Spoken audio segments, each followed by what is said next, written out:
Jadi kalau kita kumpulkan udah 100 laki-laki, paling tidak 10-15% ada masalah varikokel. Pasien tuh biasanya datang permasalahannya pertama, mereka ada masalah kesuburan. Menikah 1 tahun, sudah rutin berhubungan badan dengan pasangan, tapi tidak bisa punya anak. Kalau memang 1 tahun Anda tidak bisa, mungkin bisa dipertimbangkan untuk melakukan tindakan operasi.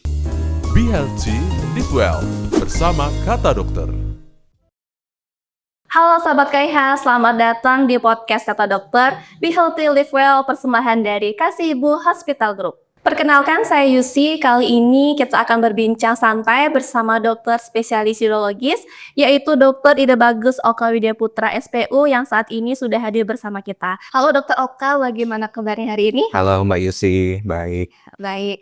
Ya, semoga Sahabat KIH yang sedang mendengar podcast Kata Dokter kali ini juga senantiasa dalam kondisi yang sehat. Baik dokter, kali ini kita akan berbincang tentang topik varikokel yang berhubungan dengan kesuburan pria. Mungkin tidak banyak masyarakat mengetahui tentang apa itu si varikokel. Saat ini kita akan langsung tanya dengan ahlinya bersama dengan dokter Oka, dokternya.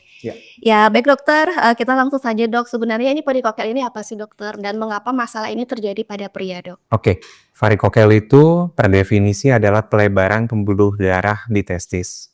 Jadi yang pelebaran pembuluh darah vena terutama. Jadi kalau ada pelebaran pembuluh darah di testis, itu kita bilang itu namanya varikokel. Itu juga bisa terjadi di organ lain di tubuh. Misalkan kalau terjadi pada pembuluh darah di kaki, namanya varises tungkai. Bisa juga kalau di sekitar perianal atau perianus, itu biasa namanya hemoroid. Tapi untuk spesifik problem kita saat ini kan varikokel ya. Jadi ada pelebaran pembuluh darah vena atau pembuluh darah balik yang dari testis yang menyebabkan gangguan pada testis. Oke, baik dokter. Jadi dari kita lebih mengkerucut ke permasalahan kesuburan pria ini dokter ya, varikokel yang ada di bagian testis ya dokter ya. Seberapa besar atau seberapa umum sih kejadian ini terjadi di kalangan pria atau laki-laki dokter? Oke, statistiknya varikokel di laki-laki itu sekitar 10-15% pria. Jadi kalau kita kumpulkan udah 100 laki-laki, paling tidak 10-15% ada masalah varikokel. Oke, dari 10-15% ya dok ya. Kira-kira gejalanya apa nih dok? Dan apakah menimbulkan rasa sakit atau gejala yang lainnya dokter? Kebanyakan tidak ada gejala. Pasien itu biasanya datang permasalahannya pertama, mereka ada masalah kesuburan, susah punya menikah 1 tahun, sudah rutin berhubungan badan dengan pasangan tapi tidak bisa punya anak, lalu dikonfirmasi dengan pemeriksaan tambahan seperti analisis sperma atau pemeriksaan yang lebih advance lagi seperti DNA fragmentasi indeks. Ataupun ada yang datang dengan keluhan tidak nyaman, bukan nyeri sih, lebihnya tidak nyaman pada daerah buah zakar yang kadang-kadang menjalar ke perut bagian atas. Kadang-kadang juga, terutama pada orang-orang yang usia lebih lanjut, ada keluhan seperti kadar testosteron yang menurun ya, tidak ada energi, hasrat menurun, sama gairah hidup itu berkurang. Dan satu lagi, ada sedikit pasien juga datang, mereka ingin sekolah kedinasan, yang tentu saja tidak boleh ada varikokel. Oke, baik-baik. Berarti varikokel ini bisa kita bilang bisa ditentukan oleh gejala dari pasien sendiri dan juga pemeriksaan peninjauan dokter ya. Oke, baik. Nah sekarang ini mitos atau fakta sih dokter sebenarnya varikokel ini benar nggak berhubungan dengan kesuburan pria dok? Varikokel iya. Jadi kalau per statistik, kalau tadi varikokel sekitar 15% dari laki-laki punya varikokel, ada angka sekitar 13-15% dari populasi orang varikokel ini ada permasalahan pada kelainan analisis sperma. Kalau untuk masalah kesuburan sendiri, untuk pasien-pasien dengan sedikit gangguan di analisis sperma, angkanya berkisar antara 14 sampai dengan 40%. Jadi memang iya ada hubungan dengan kesuburan pria. Oke, berarti fakta itu ya dokter ya. Oke, baik.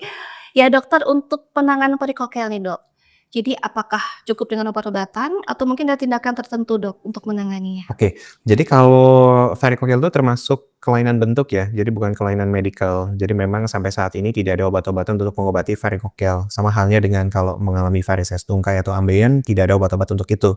Mungkin bukan bidang saya, tapi sepertinya seperti itu. Kalau untuk varikokel sendiri, untuk masalah kesuburan memang ada penelitian bilang, oh bisa kita improve kualitas spermanya dengan antioksidan, tapi hasilnya tidak seefektif tindakan pembedahan. Itu pun juga tidak mengobati varikokel, hanya mengobati kualitas spermanya. Tapi untuk varikokel sendiri, penanganannya ada 2 sebenarnya, embolisasi, seperti orang dikateterisasi jantung, atau dioperasi. Oke, berarti ada 2 penanganan varikokel. Kalau dengan obat-obatan itu hanya sedikit pengaruhnya begitu ya, kurang lebihnya. Berarti memang harus dilakukan tindakan. Waktu kan varikokel itu ada grade-grade-nya nih dok. Apakah semua grade varikokel itu harus dilakukan tindakan dokter atau bagaimana? Oke, jadi kalau misalkan, pasien datang ke rumah sakit, biasanya dokter spesialis urologi akan memeriksa Anda. Jadi varikokel itu kalau ditentukan dari pemeriksaan fisik, jadi testis Anda akan diraba oleh dokter spesialis, lalu nanti ada grade-nya. Spesialis biasanya akan bilang ini grade 1, 2, atau 3. Kalau tidak ada di grade itu, biasanya hanya ditemukan di USG, kita bilangnya itu subclinical varikokel. Itu biasanya tidak perlu diterapi sama sekali. Nah, cuman kadang-kadang pasien juga bingung nih, ada yang datang dengan hasil USG, "Dok, varikokel saya grade 4 atau grade 5." Memang kalau grade itu ada tuh 1, 2, 3, 4, 5, tapi itu berbeda. Itu didapat dari hasil USG. Tapi untuk varikokel sendiri hanya lebih baik ditentukan dari pemeriksaan fisik, yaitu grade-nya 1, 2, dan 3. Oke, baik dokter.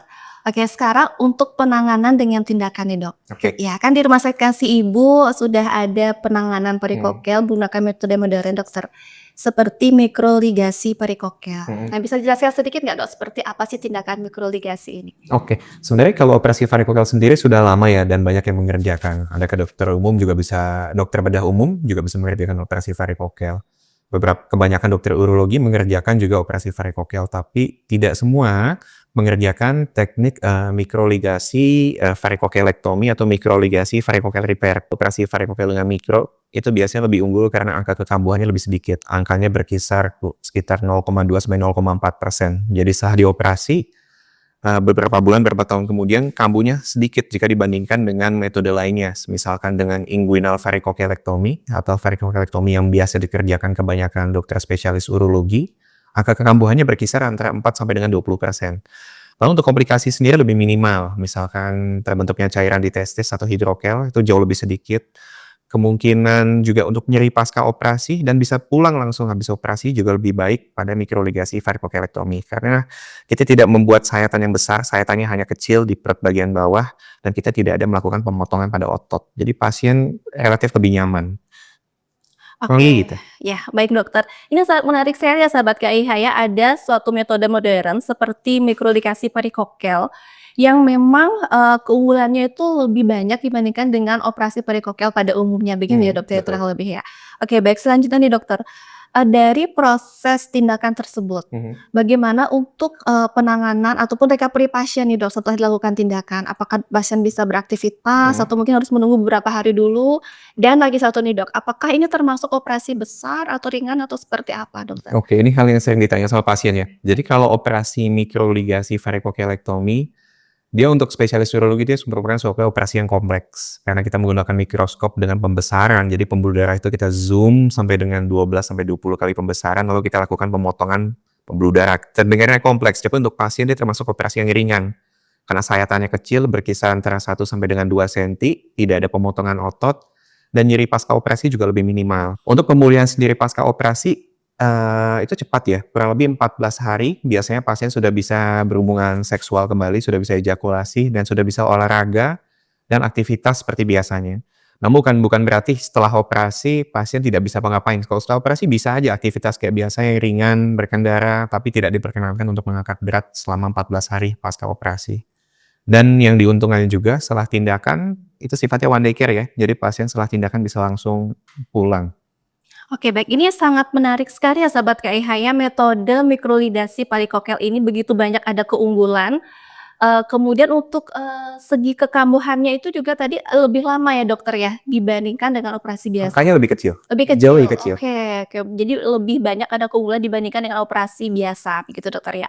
Oke selanjutnya nih dok, yang tidak kalah menariknya nih, setelah dilakukan operasi ini, bagaimana peluang untuk perbaikan sperma pada pria dok? Oke, angka yang ada saat ini, beberapa data dikumpulkan, angka keberhasilan untuk perbaikan pada kualitas dan kuantitas sperma itu sekitar 60 sampai dengan 90%. Dan kalau memang penyebab infertilnya pada kedua pasangan tidak ada penyebab lain, kemungkinan spontaneous pregnancy atau hamil spontan itu terjadi sekitar bisa sampai dengan 80 sampai dengan 90%. Oke, baik. Jadi peluang untuk perbaikan sperma itu lumayan tinggi berarti ya, Dok, ya, Lumayan untuk tinggi. kasus-kasus kesuburan Betul sekali. ya. Berarti memang ketika pasien itu mengalami keluhan infertilitas khususnya pada Mhm, pria, memang harus disarankan untuk melakukan tindakan konsultasi pemeriksaan fisik, betul. penunjang untuk mengetahui apakah si pasien ini, mengalami perikodontal atau tidak. Betul, dan Karena kalau apakah memang kandidat untuk mendapatkan terapi atau tidak. iya, betul sekali, Dokter. Oke, baik, terakhir nih, Dok, untuk pesan-pesan kepada pasien yang mungkin mengalami keluhan yang Mhm. sama, baik itu yang dirasakan sendiri atau mungkin yang sudah, memeriksakan pemeriksaan penunjang, kemudian, diketahui adanya perikokel, bagaimana pesan dokter untuk tindakan selanjutnya, Dok? Oke, pertama saya ulang lagi, varikokel itu hanya ditentukan dari pemeriksaan fisik. Mungkin dokter Anda akan melakukan pemeriksaan USG ketika tidak yakin ditemukan adanya varikokel dari pemeriksaan fisik. Dan kalau memang ada masalah kesuburan, harus diingat kalau memang kita baru melakukan intervensi varikokel kalau memang terbukti ada masalah kesuburan atau gangguan pada hasil analisis sperma. Dan misalkan untuk pada pasangan yang baru menikah, belum 1 tahun Anda sudah mencoba, misalkan baru 3 bulan menikah, "Dok, saya ada varikokel." Sebenarnya itu tidak disarankan, Anda coba dulu. Kalau memang 1 tahun Anda tidak bisa, mungkin bisa dipertimbangkan untuk melakukan tindakan operasi.